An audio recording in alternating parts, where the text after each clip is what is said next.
Hello, welcome to fabric studio. இன்றைக்கி நம்ம stitch பண்ண போகிறது இந்த அழகான ஒரு ஃப்ராக் தான். இது எப்படி ஸ்டிச் பண்ணுறது நம்ம இந்த வீடியோவில் பார்க்கலாம். ஸோ இதில் வந்து நான் ஒயிட் கலர் லைனிங் கிளாத் எடுத்திருக்கேன். ஃப்ரண்ட் பார்ட், பேக் பார்ட்டில் நான் ஜிப் வைக்க போகிறேன் இந்த தடவை. ஸோ அதில் 1 இன்ச் எக்ஸ்ட்ரா வச்சு தான் நான் கட் பண்ண போகிறேன். ஸோ இப்போ இதில் ஷோல்டர் லைன் பார்த்திங்கன்னா 6 இன்ச்சு. ஸோ அதை வந்து நான் பின் பண்ணி வச்சுருக்கிறேன். ஸோ அது நகராமல் இருக்கிறதுக்காக பேக் சைடு வந்து 1 இன்ச் எக்ஸ்ட்ரா வச்சு தான் நான் இப்போ இதில் கட் பண்ண போகிறேன். So neck with 3 inch, neck depth 3 inch. So இதோட லென்த் பார்த்திங்கன்னா இதோட ஆர்ம் ஹோல் வந்து 5.5 இன்ச். ஸோ செஸ்ட் லைன் வந்து 6 inch plus 1.5 inch seam allowance. So இது லைன் போட்டு ஸ்லீவ் வரைஞ்சிக்கோங்க, ஷோல்டர் லைன் வரைஞ்சிக்கோங்க. ஸோ இதோட லென்த் பார்த்திங்கன்னா டாப்போட லென்த் பார்த்திங்கன்னா 11 inch plus 1 inch seam allowance 12 inch வச்சுருக்கேன் நான். இது டாப் பார்ட்டு. இது வந்து 7 to 8 இயர்ஸ் கேர்ளுக்காக நான் மெஷர்மெண்ட் இது. ஸோ கீழே waist line 6 inch and 1.5 inch. So அதை லைன் மெஷர் பண்ணிக்கோங்க அதையுமே. ஸோ இப்போ வந்து ஷோல்டர் லைன் வரைஞ்சிக்கோங்க ஃப்ரெஞ்ச் கர்வ் வச்சு. ஸோ இதில் நான் நெக் டிசைன் வந்து என்ன பண்ண போகிறேன்னா ரவுண்ட் நெக் தான் பண்ண போகிறேன். ஏன்னா இதில் நான் காலர் நெக் வச்சுருக்கேன். ஸோ இதோட டிசைன் வந்து பார்த்திங்கன்னா காலர் நெக் நீங்கள் ஃபஸ்ட் பிக்சர்லேயே பார்ப்பீங்க. ஸோ அதனால் அது ரவுண்ட் நெக் இருந்தால் தான் நல்லாயிருக்கும் காலர் டிசைன் வைக்கிறதுக்கு. ஸோ இப்போ நம்ம லைனிங் கிளாத்தை வந்து கட் பண்ணிக்கலாம். ஸோ லைனிங் கிளாத் கட் பண்ணிவிட்டு நம்ம மெயின் ஃபேப்ரிக்கில் வச்சு நம்ம கட் பண்ணிக்கலாம். ஸோ பார்த்திங்கன்னா பேக் சைட் பார்ட் பாருங்கள், ஃப்ரண்ட் பார்ட், பேக் பார்ட் உங்களுக்கு தெரியும். இப்போ பார்த்தீங்கன்னா இது ஃப்ரண்ட் பார்ட்டு. பேக் பார்ட் வந்து 1 இன்ச் எக்ஸ்ட்ரா வச்சுருக்கேன். அங்கே நான் ஜிப் வைக்க போகிறேங்கிறனால ஸோ 1 இன்ச் எக்ஸ்ட்ரா வச்சு வச்சுருக்கேன். ஸோ இந்த லைனிங் பார்ட்டை வந்து நம்ம மெயின் ஃபேப்ரிக்கில் வச்சு பின் பண்ணி நம்ம கட் பண்ணி எடுத்துக்கலாம். ஸோ இது ரொம்ப ஈஸி. இந்த மாதிரி பண்ணிங்கன்னா நிறைய கிளாத் வேஸ்ட் ஆகாது. ஸோ மெயின் ஃபேப்ரிக்குமே நான் பேக் சைடு ஜிப் வைக்கிறதுக்காக 1 இன்ச் எக்ஸ்ட்ரா வச்சு கட் பண்ணியிருக்கேன். ஸோ மெயின் ஃபேப்ரிக்கும் நமக்கு ரெடி ஆகிடுச்சு. இது ஃப்ரண்ட் பார்ட், இது வந்து back part. So back part வந்து நம்ம ஜிப் வைக்க போகிறோம். ஸோ இந்த வீடியோவில் வந்து எப்படி ஜிப் வைக்கிறது வித் லைனிங்கோடு எப்படி ஜிப் வைக்கிறது நான் காட்ட போகிறேன். ஸோ இப்போ மெயின் பார்ட் ரைட் சைடு வச்சு நம்ம லைனிங் பார்ட் வச்சு நம்ம எல்லாம் ஸ்டிச் பண்ணி எடுத்துகிட்டு வந்துடலாம். So neck side, shoulder side, sleeve side எல்லா சைடுமே நம்ம ஸ்டிச் பண்ணி எடுத்துகிட்டு வந்துடலாம். ஸோ ஸ்டிச் பண்ணதுக்கப்புறம் ஒரு கட்டிங் கொடுத்துட்டு ஸோ நம்ம அதை திருப்பி எடுத்துக்கலாம். ஸோ உள்ளேருந்து திருப்பி எடுத்தோன்னா நமக்கு ஃப்ரண்ட் பார்ட் ரெடி ஆயிடும். ஃப்ரண்ட் பார்ட் அழகாக ரெடி ஆயிடுச்சு. ஸோ இப்போ பேக் சைடில் எப்படி ஜிப் வைக்கிறதுன்னு நான் காட்ட போகிறேன். ஸோ ஃபஸ்ட்டு மெயின் ஃபேப்ரிக்கில் வந்து நம்ம ஃபஸ்ட்டு ஜிப்பை வந்து ஸ்டிச் பண்ணிடணும். ஸோ இதுதான் ஜிப்பர், இது பேக் சைடு. இந்த பேக் சைடு ஆஃப் ஜிப்பரை எடுத்து இதில் நம்பர் 1 இருக்குது பார்த்திங்களா, அது நம்பர் 1, அதை தான் வந்துட்டு நீங்கள் லெஃப்ட் சைடில் ஸ்டிச் பண்ணணும். ஸோ ஃபஸ்ட்டு மெஷர் பண்ணிக்கோங்க எந்த பாயிண்ட்லேருந்து வர எந்த பாயிண்ட் வரை வேணும் அப்படின்னு. நான் வந்து பேக் சைடு ஃபுல்லாகவே எனக்கு ஜிப் வேணும். நான் வந்து பாதியோடு வைக்கல, பேக் சைடு ஃபுல்லாகவே நான் ஜிப் வைக்க போகிறேன் வித் லைனிங்கோட. ஸோ நான் நோட் பண்ணி வச்சுக்கிட்டேன், மேலே பாயிண்ட் பண்ணிக்கிட்டேன். ஸோ அந்த பாயிண்ட் பண்ண லைன்லேருந்து நம்ம 1 இன்ச் பின்னாடி பேக் சைடு வச்சுருந்தோம் பார்த்திங்களா, அந்த 1 இன்ச்லேருந்து நீங்கள் நம்பர் 1 நான் அதில் மெஷர் பண்ணி உங்களுக்கு கொடுத்துருக்கேன். நம்பர் 1 அந்த ஜிப்பரில் நம்பர் 1 இருக்கிறத வந்துட்டு ரைட் சைட் கிளாத்தில் வந்து வச்சு ஒரு ஸ்டிச்சிங் போட்டு வந்துடுங்க.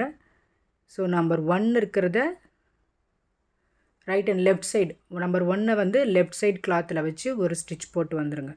ஸோ நம்பர் 1 வந்து நான் ஸ்டிச் போட்டு வந்துட்டேன். இப்போ ஜிப் பண்ணி பார்த்தீங்கன்னா அதுவே க்ளோஸ் ஆகிக்கும். ஸோ இப்போ நம்பர் 2 எடுத்து ரைட் சைட் கிளாத்தில் வச்சு பாருங்கள், உங்களுக்கே தெரியும். நம்பர் 2 என்ன பண்ணணுன்னா, இது நம்பர் 2 ஜிப் ஒரு ஃப்ளிப் அண்ட் செகண்ட் ஃப்ளிப் 2 தடவை ஃப்ளிப் பண்ணி நீங்கள் அங்கே ஸ்டிச் பண்ணணும். மெயின் ஃபேப்ரிக்கில் பாருங்கள், இப்படி வைக்கிறோம். 1 ஃப்ளிப் 2 டைம்ஸ், 1 அப்புறம் 2 செகண்ட் டைம் ஃப்ளிப் பண்ணி அதை நீங்கள் ஒரு ஸ்டிச் போட்டு வந்துடுங்க. ஸோ அதை நீங்கள் ஒரு ஸ்டிச் போட்டு வந்தீங்கன்னா ஸோ இந்த சைடு ஜிப்பரும் நம்ம ஸ்டிச் பண்ணிடலாம் ஈஸியாக. ஸோ அதையும் நான் போய் ஸ்டிச் பண்ணி எடுத்துகிட்டு வந்துட்டேன். ஸோ இப்போ பாருங்கள், இப்போ ஜிப்பை நீங்கள் க்ளோஸ் பண்ணி பார்த்தீங்கன்னா எவ்வளோ அழகாக மூடுதுன்னு பாருங்கள். இன்விசிபிள் ஜிப்பு ரொம்ப அழகாக மூடுது. இது வித்தவுட் லைனிங், நான் இதில் லைனிங் இன்னும் அட்டாச் பண்ணல. ஸோ இப்போ இதில் லைனிங் எப்படி அட்டாச் பண்ணுறதுனா, இப்போ இந்த ஜிப்பை ஓப்பன் பண்ணி தான் நீங்கள் லைனிங் அட்டாச் பண்ண முடியும். ஸோ ஜிப்பை ஓப்பன் பண்ணிக்கோங்க. நீங்கள் ஜிப்பை ஓப்பன் பண்ணி பழைய மாதிரியே ஃபுல்லாக அந்த கிளாத் ஃபுல்லாகவே ஓப்பன் பண்ணி வச்சுக்கோங்க. ஸோ இப்போ லெஃப்ட் சைடில் வந்துட்டு லைனிங் ஃபுல்லாக வச்சு ஃபுல் லைனிங் வச்சுக்கோங்க. ஸ்லீவ்லேருந்து, ஷோல்டர்லேருந்து, நெக்குலேருந்து ஃபுல்லாக ஸ்டிச் பண்ணிவிட்டு அப்புறம் கீழே ஃபுல்லாக ஸ்டிச் பண்ணணும். நீங்கள் அந்த ஜிப் ஓரத்துலேயே ஜிப் ஓரத்துலேயே நீங்கள் ஸ்டிச் பண்ணிவிட்டு வாங்க. இங்கே பாருங்கள், இந்த மாதிரி தான் ஸ்டிச் பண்ணி வந்ததுக்கப்புறம் ஸோ எக்ஸ்ட்ராஸ்லாம் கட் பண்ணி எடுத்துக்கோங்க. எக்ஸ்ட்ராஸ்லாம் கட் பண்ணி எடுத்துகிட்டு நீங்கள் திருப்பி விட்டிங்கன்னா நல்லா அழகாக நீட்டாக ஒரு ஜிப் ரெடி ஆயிரும் நமக்கு. பாருங்கள், இப்போ திருப்பி விட்டிங்கன்னா நீட்டாக நமக்கு ஜிப் ரெடி ஆயிரும். பாருங்கள் எவ்வளோ அழகாக வந்திருக்குன்னு. இதே மாதிரி ரைட் சைட் ஃபேப்ரிக்குமே மேலே ஒரு லைனிங் வச்சு அதே மாதிரி ஸ்டிச் பண்ணி எடுத்துகிட்டு வந்துடுங்க. ஃபுல்லாக ஸ்டிச் பண்ணால் போதும், நீங்கள் வேறு எதுவுமே பண்ண வேண்டாம். ஸோ ஸ்டிச் பண்ணி எடுத்துகிட்டு வந்ததுக்கப்புறம் இது பேக் சைடு பாருங்கள் எவ்வளோ அழகாக இருக்குது. ஃப்ரண்ட் சைடு பாருங்கள். இப்போ நம்ம ஜிப் போட போகிறோம். பார்த்திங்களா எவ்வளோ அழகாக சூப்பராக ஜிப், இன்விசிபிள் ஜிப் நம்ம இது வந்து ரெடி பண்ணியாச்சு. டாப் பார்ட்டுக்கு இது வந்து டாப் பார்ட்டுக்கு நான் ஜிப்பு தான் வைக்க போகிறேன் பேக் சைடு. ஸோ நெக்ஸ்ட்டு வந்து என்ன பார்க்கலான்னா, இப்போ இதில் எப்படி காலர் அட்டாச் பண்ணலாம். நான் காலர் எடுத்த வீடியோ வந்து தனியாக நான் நெக்ஸ்ட் வீடியோவில் போடுறேன். ஏன்னா இதுவே நிறைய பெரிய லென்த்தான வீடியோவாக வந்துருச்சு. ஸோ இந்த காலர் எப்படி டிசைன் பண்ணுறதுங்கிறத நான் இன்னொரு வீடியோ நெக்ஸ்ட் வீடியோலேயே போடுறேன் நான் கண்டினியூவாக. ஸோ இந்த 2 காலரையும் நான் ரெடி பண்ணிட்டேன். ஸோ இதை வந்து நெக் டிசைனாக வைக்க போகிறேன். இதை வந்து நீங்கள் நெக் டிசைனில் வச்சு ஒரு ஸ்டிச் போட்டுட்டு திருப்பி அதுலேயே நான் ஒரு டிசைன் போட போகிறேன். ஸோ இப்போ இந்த காலர் நெக்கை ரைட் சைடில் இருக்கிறத ரைட் சைடு, லெஃப்ட் சைடில் இருக்கிறத லெஃப்ட் சைடுன்னு வச்சு ஒரு ஸ்டிச் போட்டுக்கோங்க. ஒரு ஸ்டிச் போட்டதுக்கப்புறம் அதுக்கு மேலேயே ஒரு லேஸ் வச்சு அந்த ஸ்டிச்சிங் தெரியாமல் இருக்கிறதுக்காக அதுக்கு மேலேயே நான் ஒரு டிசைன் பண்ணேன். ஸோ இப்போ இதுக்கு மேலேயே வந்து பாருங்கள், அதே சேம் லேஸை வந்து திருப்பி அது மேலேயே வச்சுட்டோன்னா இது ஒரு நல்ல டிசைனாகவும் இருக்கும், நம்ம ஸ்டிச் பண்ணது தெரியாமலும் இருக்கும். நல்லா அழகாக நெக்கில் டிசைன் பண்ணிட்டு வந்திங்கன்னா இது நல்லாயிருக்கும். காலர் நெக், ஃப்ராகுக்கெல்லாம் காலர் நெக் டிசைன் சூப்பராக இருக்கும். பார்த்திங்களா எவ்வளோ அழகாக இருக்குன்னு. Front side back side stitch பண்ண மாதிரியே தெரியாது. ஸோ இப்போ 2 சைடுமே நம்ம ஷோல்டர் ஜாயின் பண்ண போகிறோம். ஸோ ஃப்ரண்ட் பார்ட் பேக் பார்ட்டையும் 2யும் மாற்றி மாற்றி வச்சு ஷோல்டர் ஜாயின் பண்ணிக்கலாம். இப்போ பார்த்திங்களா நமக்கு டாப் பார்ட் ரெடி ஆயிடுச்சு. நான் பாருங்கள் ஷோல்டர் எப்படி அட்டாச் பண்ணியிருக்கேன்னு. இது நல்லாயிருக்கும் இந்த மாதிரி ஷோல்டர் அட்டாச் பண்ணிங்கன்னா.